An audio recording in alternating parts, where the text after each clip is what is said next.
Hey everybody, welcome to another episode of Behind the Clipboard. I am thrilled to have Celebrant Kezia Bacon with me today. Hi Kezia, how are you doing? Hi, Kelly. I'm doing great. How are you? Good. I am really excited to chat with you and dive into planning a wedding ceremony, which I know a lot of people are knee deep in the middle of right now, and also trying to find ways to make them creative during these crazy times. So can't wait to chat with you more about that. But first, I want to start off and learn a little bit more about you and how you became a celebrant and kind of got into weddings, and what you do when you work with couples. Sure. So just to backtrack a little bit, a celebrant is somebody who specializes in ceremonies. So I do mostly weddings. I also perform baby blessings and funerals and just any kind of ceremonies across the life cycle. But weddings are really where I find my joy. And when my son was born, he's 14 now, I realized that all the work I had been doing, which was teaching yoga and writing freelance, was great, but not especially sustainable. And thinking about supporting another human being, I thought I need to do something also. And so I wanted the work to feel reliable and sustainable. And I still do teach yoga and I still do write, but officiating weddings has become my main job. I was always drawn to the ministry, but I'm not religious. And so I didn't know how to reconcile those two things. And then I saw an ad in the back of Yoga Journal, of all places, saying, become a celebrant. And it explained that what celebrants do is create ceremonies for people. So I looked into it and kind of the stars all lined up and it was the perfect fit for me. And so I started the training program that fall. They train us in the background and then a lot of work and actually creating a good ceremony. Mhm. And so they teach us all the important parts and make us create our own ceremonies. And so I felt that the program was really well done. I came out feeling empowered and ready to start. It brought together a lot of my skills because I'm really comfortable speaking in public, having taught yoga for 25 years. I'm a skilled writer because I've been doing that professionally for just as long. I'm really organized, which you need to be when you're juggling, 30 weddings a year. And I love working with people. I love getting to know people's stories and then writing their stories and sharing them with their families and friends at their weddings. So this brought together a lot of my strengths. When I started doing it after my training was complete, I was like, oh, wow, this is perfect. And it's been fantastic. I've done more than 250 weddings at this point, and it just gets better and better. And all of that training and practice and everything that you've gone through and studying all the different rites and rituals definitely is part of what helps you make a ceremony so much more personal and kind of provides that additional in-depth knowledge that you might necessarily not have when your uncle is officiating a wedding. So that's Yes. That, and also we're trained so well in the mechanics of creating a ceremony. I think it's wonderful when couples can have friends or family members officiate, but it's unlikely that that friend or family member has done it before. And so the background that we've gained by learning how to support a ceremony, all the structure you need, the cue sheets and the script and the vow cards and all of the communication and the background work, that's where the difference really shows that, a professional's been trained to handle this stuff. right. And then we And can that still be personal. Exactly. And that leads us perfectly into our hot topic for today, which we're going to talk about how to personalize a wedding ceremony. And I want to start off with the first kind of, which might seem like an obvious question, but is something we even get so often when people do have, friends or family members officiating the wedding is, what legally or what do we need to include in this ceremony in order to make it a wedding ceremony? So what are the parts that are just the Mhm. basic foundation? So I'll speak about Massachusetts because that's where I do most of my ceremonies. It does vary state by state, but it doesn't vary much. In Massachusetts, there are two things required. You have to have a valid marriage license, Mhm. which you get from a town clerk in any town in the state. Doesn't have to be where you're married or where you live, just any town. And in the ceremony, I have to ask your consent to marry. Do you want to marry this person? And you have to answer in the affirmative. I do is the most common answer. I will, yes.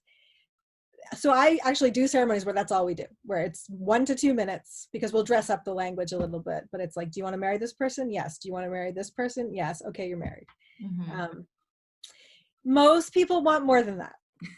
And so there are different ways to build a ceremony around that one essential piece. Generally, the officiant comes out first. They welcome people, kind of set the scene. So when my work, I'm maybe acknowledging why we've gathered at a certain place, if it's meaningful to the couple, recognizing the guests, thanking them for being there. Usually they're traveling. These days they're, perhaps risking a little bit with Mm-hmm. generally setting the scene, maybe talking about what marriage means to the two people getting married and that kind of stuff, so that we like fully arrive as a group at this place. When I officiate a ceremony, I then tell the couple's story. So how they met, fell in love, decided to get married, some of the interesting things that happened along the way. And this is kind of the biggest piece of the ceremony. It's why people hire celebrants, because we tell stories, true stories, during the ceremony. And that helps the guests to understand so much better why these two people love each other, why they've decided to get married, and why we should all be happy for them. We try to illustrate why they're a good match, and tell some anecdotes to back that up. So whether or not you do that, so we do a bunch of kind of legal feeling stuff in the ceremony too. And that's the consent. You give your consent to marry. Couples will exchange vows, which are their more personal promises to each other. And then they typically exchange rings, which is like, and here's a piece of jewelry to seal the deal. Also in a wedding ceremony, people will personalize the half hour that they've dedicated to it by including readings. Now, in church ceremonies, these are biblical readings or from another faith-based background. But in a secular ceremony, which most people are choosing these days, that people that work with me anyway, the readings can come from anywhere. So they might be from literature, they might be poetry, they might be song lyrics, they might just be a quote that you happen to love. And we try to fit them into the ceremony where they make sense thematically. So if a reading feels more like a blessing, it's going to go closer to the end. If it's more like a more objective point of view to illustrate a certain point in the story, then it might be used in the story to keep things moving along. We'll also choose to include rituals in their ceremonies. And these could be really common things like lighting a unity candle, perhaps with their parents or other family members. It might be something that they do together, like planting a symbolic tree. It's in a pot, it's not in the ground. We're not going to dig a hole in the ground in the wedding venue. That they wouldn't like that. Sharing a sip of wine or a piece of bread or a piece of chocolate together. And then there's lots of faith-based rituals.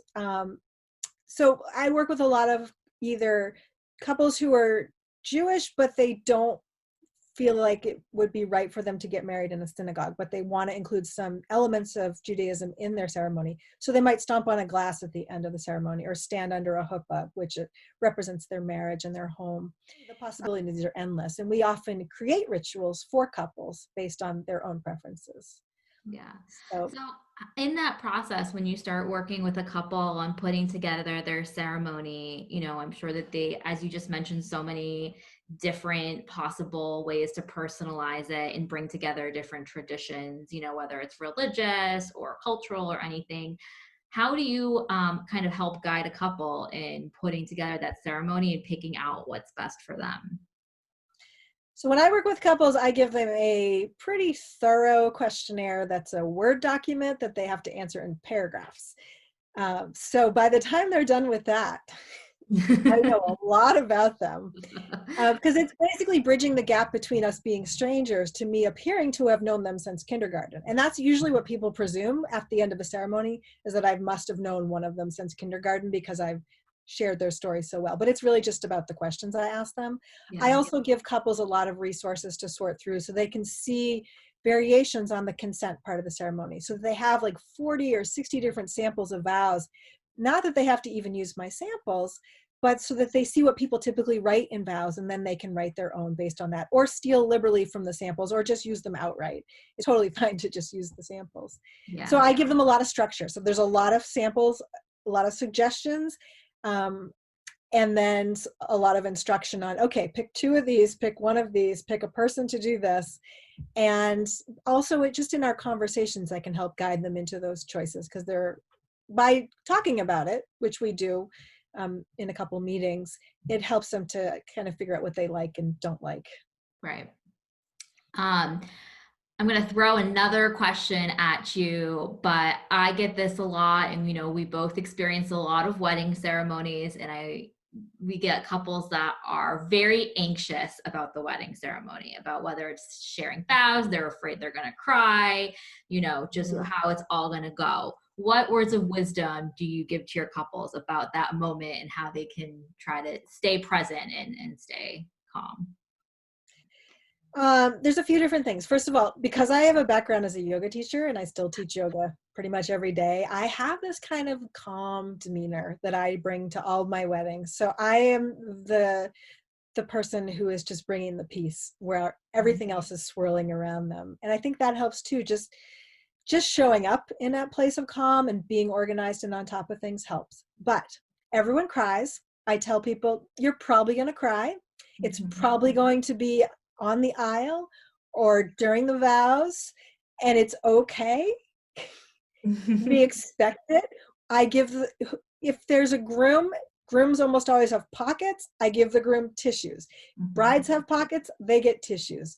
If nobody has pockets, we figure out a place to put the tissues because you want to have them. It's okay to express emotion during your wedding ceremony. So that doesn't always help because people don't necessarily want to cry, or they're afraid they're going to ugly cry.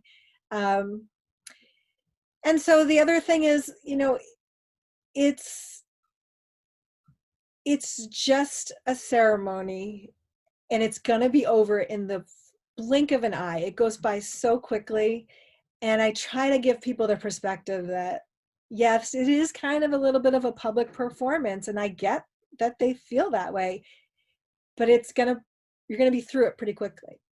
Yeah. The other really important piece is that a lot of people feel anxious or jittery, and they worry that it's like the harbinger of doom, and that their relationship shouldn't be happening because they feel that way. Because it's often this kind of undefined anxiety that they're feeling. And I often have to remind people, this is anticipatory anxiety. You are having this huge event in your life in front of a whole bunch of people. It's normal to feel that way. And I think for a lot of people, just knowing that it's normal is such a comfort. Yeah, absolutely. It's not a bad sign. Nope. It's totally normal. It's expected. And so something I always tell mostly my brides kind of as they're standing there back at the end of the aisle about to go down, I'm like, this is just stay present, stay calm, and know that in about 20 minutes, you're going to feel so different. Yeah. It's crazy how different you feel at the end when you've kissed and you're walking down the aisle and you're like, what? Yeah. You're like, I was nervous. I don't even remember that anymore. So. And then you have all of your loved ones gathered together in one place to celebrate with you. And that is an amazing feeling. Mm-hmm. Yeah. When else does that happen? Very rarely. Yeah. Exactly. Amazing. So I want to wrap up with something that I love to ask fellow vendors, just being in this crazy industry. Is something that you've learned the hard way. We work with a lot of different couples, as we've talked about. So many things are customized and personalized. So it's kind of, recreating the wheel and doing a lot of adapting every time. So there's always things we learn the hard way. So I'd love to hear about something that perhaps you've maybe encountered. Yes. So I have a lot of stories. That's what everybody says. Everyone's like, which one? Which one? I've had couples come to me, they answer my questionnaires in really short words or sentences. And so there's really no way of telling their story based on what they've shared. Or they're like, we're boring. We don't have anything to tell. And so my process gets really interrupted because I'm so accustomed to working from the questionnaires. So the first time that happened, of course, I'm kind of panicking because I still have to create a ceremony, and I don't create them out of thin air. I create them based on what couples share with me. So I realized that maybe having another meeting or a phone conversation where the couple doesn't have to write their feelings out, but they can express themselves in conversation will get them to that same place. And so that's happened a couple times where I had to kind of interrupt my own process, think outside the box. And it was actually a pretty simple solution. It's just that they needed a different medium to share some of their stories. Yeah. Another thing that's happened is, so I almost always work at venues where it's an established wedding venue, or if not, or sometimes in combination, there's a wedding planner also on the team. So a couple years into doing this, I arrived at a venue that was really just a rental. So there was nobody in charge and there was no planner. And I realized that somebody had to take this position of authority. There was no day of coordinator. There was nobody in charge. And everyone was looking at me and I looked kind of official. And I was like, oh, that has to be me. So the two things I learned from that is to anticipate that at a venue where there's really no structure in place, and to encourage couples to work with a planner or a day of coordinator, because it's so important to have somebody else in charge. Yeah, it helps. It's that's something I actually love to ask officiants too is, if there's no planner or coordinator on site, who tells them when it's go time? I'm sure that falls upon you. And yeah, it's wrangling cats, as you know, and yeah, it becomes overwhelming. So yeah, I appreciate that. We like to make everyone's lives easier just like you do, and hopefully help you along the way too. But going back to that initial story you had, I think being able to adapt and personalize is so important for vendors in this industry, because you do have so many different personalities and people, and your process might not work for everybody. And being able to Exactly. acknowledge when, okay, I need to make a shift here and engage with them in this way, or plan with them in this way, or however it is really important. Because our end goal is all the same. We want to have an amazing wedding, and we have to sometimes do a little bit of different kind of work to make that happen. Mhm. But we're all working toward the same goal. You have to Yeah. keep that in mind. Right. So one team, one goal. It's Absolutely. one of my favorite sayings. Well, thank you so much. I really appreciate you taking some time out of your Friday to chat with me. Everyone, make sure you check out Kezia Bacon on hellokezia.net and Kezia Bacon Weddings on Instagram and Facebook. I hope you have a great weekend, and I hope we get to work together soon in 2021. Me too, Kelly. Thank you. All right. Take care, Giza. Bye-bye. Bye.